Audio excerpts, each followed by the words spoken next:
誰在半空的一角創出一個宇宙，然後種出一組銀河鐵道與星宿，令在這真的仿似假的國土漂流，不敢渴求。誰用勁吸一口氣再呼出那氣流，隨着氣息的方向去追逐那溫柔，如若這不速之旅沒有確實的擁有，都不強求。我會沉着氣，學會等候，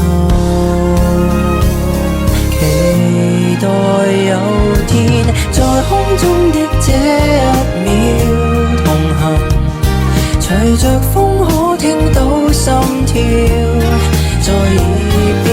在風中多麼飄渺，我甘願相信這一秒半秒。